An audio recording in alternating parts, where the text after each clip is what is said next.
Panama case में speaker को अरकान की नाअहली का इख्तियार दिया गया। मेरे आईनी हक को कोई नहीं सल्ब कर सकता। अगर वज़ीर आज़म को गलत बयानी पर नाअहल किया जा सकता है तो ऐवान को तमाशा बनाने वालों को क्यों नहीं।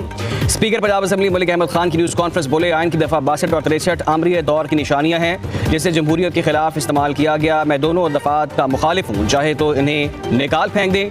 ये नहीं हो सकता कि आइन की दफ़ात का मनपसंद इस्तेमाल किया जाए। ऐवान को तमाशा नहीं बनाने देंगे। किसी को हक नहीं कि असम्बली में हुल्लड़बाजी करे। ऐवान का तकद्दुस सबके लिए ज़रूरी है। ऐवान की कार्रवाई में रुकावट डालना हल्फ की खिलाफ वर्जी है। ऑपोजिशन के कुछ अरकान को मुअत्तल किया, कुछ को नोटिस भिजवाए। बजट तकारीर में इतनी हंगामाराई होती रही कि तकरीर नहीं सुनी जा सकी।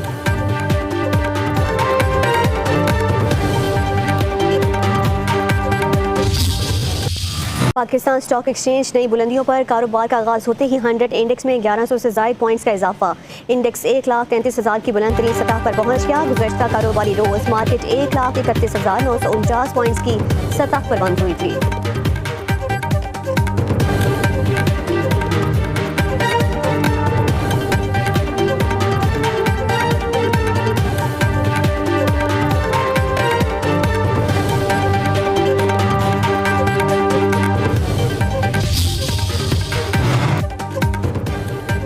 हुकूमत और स्टेट बैंक के सख्त फैसलों से मौशी बहाली हुई। अफरात ज़र कम तरीन सतह पर है। करंट अकाउंट सरप्लस हो चुका है। स्टेट बैंक के ज़र मुबादला ज़खायर 14 अरब डॉलर से तजावुज़ कर गए।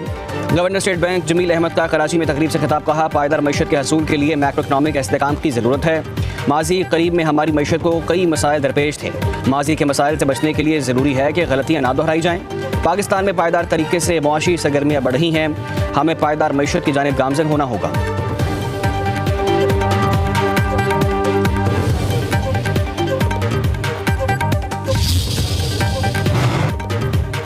अमरीकी सदर डोनाल्ड ट्रंप की ब्रिक्स ममालिक को 10% इजाफी टैक्स लगाने की धमकी। कहा तजारती शराकतदारों को आज टैरिफ लेटर भेज देंगे।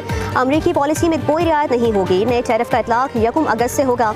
उधर अमरीकी सदर ने एलोन मस्क की नई सियासी जमात का ऐलान मुज़ाहिदा खेज़ करार दे दिया। कहा अमरीका सिर्फ 2 जमाती निज़ाम के लिए ही बनाया गया है। तीसरी पार्टी सिर्फ इंतशार पैदा करेगी।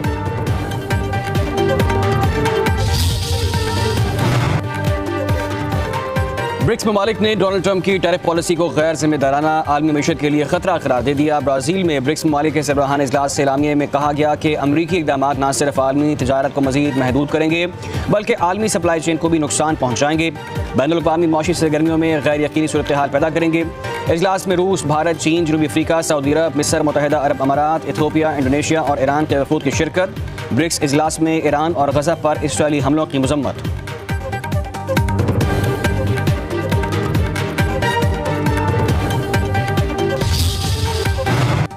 कराची के इलाका लियारी में इमारत गिरने का जिम्मेदार कौन है। वज़ीर आला सिंध ने आज इजलास बुला लिया। बड़े फैसले मुतवक्के है। तहकीकाती रिपोर्ट मुराद अली शाह को पेश की जाएगी। सिंध बिल्डिंग कंट्रोल अथॉरिटी की मुबैना गफलत और जिम्मेदारों का तयन किया जाएगा। शहर की 588 मखदूश इमारतों से मुतल्लिक भी फैसला होगा। हलाक अफराद के लवाहिकीन और जख्मियों की माली मदद का फैसला भी मुतवक्के है। इजलास में सूबाई गुजरा, mayor Karachi, chief secretary, commissioner Karachi, DG/SPCA समेत दीगर हुकाम शिरकत करेंगे। वज़ीर आला सिंध की जिम्मेदारों को सजा देने की यकीन दहानी।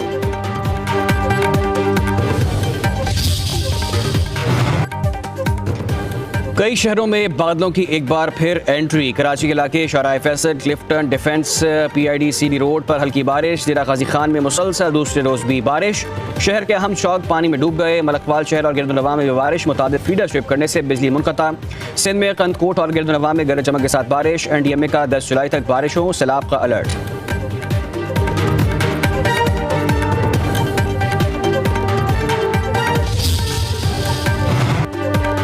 बलूचिस्तान के कई शहरों में जलथल। बोलान के इलाका ढाडर में और गिरदुनवाह में तूफानी बारिश। देहात ज़ेर आब आ गए। सैलाबी रेला रूदी पुल बहकर ले गया। तहसील सनी शौरान समेत 20 देहात का ज़मीनी राबता भी मुनक़ता हो गया। एक गाड़ी भी रेले में बह गई। मकामी अफराद ने गाड़ी में सवार 2 अफराद को निकाल लिया। गंडी कोथल में हाई स्कूल सैलाबी रैली की जद में आ गया। PDMA की रिपोर्ट के मुताबिक बलूचिस्तान में हालिया बारिशों से 7 अफराद जहाँ बहक हुए। 22 मकानात को नुकसान पहुँचा। उधर खैबर पख्तूनख्वा के इलाके हरीपुर में लैंड स्लाइडिंग से रास्ते बदस्तूर बंद हैं। दर्जनों देहात का गाजी से ज़मीनी रास्ता मुनक़ता।